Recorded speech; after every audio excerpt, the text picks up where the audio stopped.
গোপালগঞ্জ তো বাংলাদেশের বাইরে না, কেন গোপালগঞ্জে প্রোগ্রাম করা যাবে না, এবং সেটা নিশ্চিত করার দায়িত্ব ছিল প্রশাসনের, সরকারের।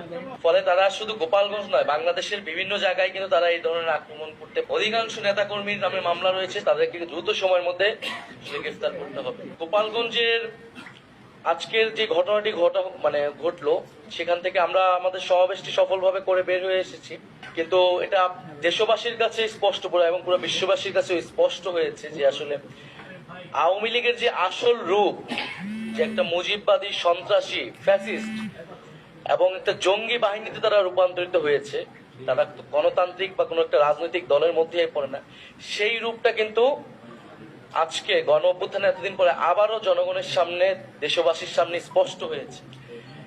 এবং গোপালগঞ্জে আমরা 5ই আগস্টের পর থেকে শুনেছি যে গোপালগঞ্জের ভিতরে এই ফ্যাসিস্টদের একটা আশ্রয় কেন্দ্র হয়ে উঠেছে, এবং পুরা সারা দেশের যাদের নামে মামলা রয়েছে, ফেরারি আসামি, ছাত্রলীগের যে সকল নিষিদ্ধ ঘোষিত সংগঠনের নেতারা রয়েছেন, তারা সকলে গোপালগঞ্জে ছিলেন, এবং তারা খুব পরিকল্পিতভাবে আসলে গণ অভ্যুত্থানের এবং জাতীয় নাগরিক পার্টির নেতৃবৃন্দদের হত্যার উদ্দেশ্যে আজকে আসলে সশস্ত্র হামলা চালিয়েছে।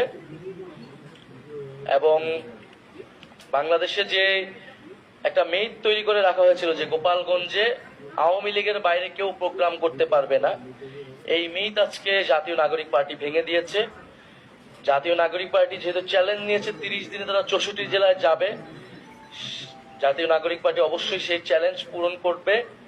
গোপালগঞ্জে আজকে আমাদের পথসভা হয়েছে, এবং অন্যান্য প্রত্যেকটা জেলা, যে জেলাগুলো বাকি রয়েছে, আমাদের সেই পথসভাগুলো হবে।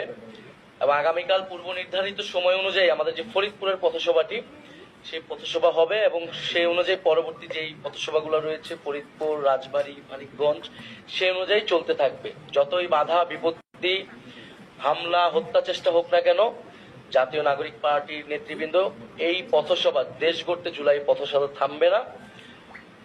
এবং আমাদের যেই আজকে যে দুইটি স্থগিত হলো, মাদারীপুর এবং শরীয়তপুর, সেটা আমরা পরবর্তীতে কভার করে নিব এই পথসভার মধ্যেই। তো আজকে প্রেস ব্রিফিং এর উদ্দেশ্যটা এটাই যে আমাদের পরবর্তী কার্যক্রমটা অব্যাহত থাকবে ফরিদপুর থেকে। আর আজকে সারা দেশে এই হামলার এবং হত্যার চেষ্টার বিরুদ্ধে প্রতিবাদ জানিয়েছেন ফ্যাসিবাদ বিরোধী বিভিন্ন ছাত্র সংগঠন এবং রাজনৈতিক দলগুলো। আমরা জাতীয় নাগরিক পার্টির পক্ষ থেকে তাদেরকে আন্তরিকভাবে ধন্যবাদ এবং কৃতজ্ঞতা জানাই। জাতীয় নাগরিক পার্টির নেতৃবৃন্দ সারা দেশে এবং বিপ্লবী ছাত্ররাও সারা দেশে বিভিন্ন জায়গায় প্রতিবাদ জানিয়েছে, তাদেরকে আমরা ধন্যবাদ এবং কৃতজ্ঞতা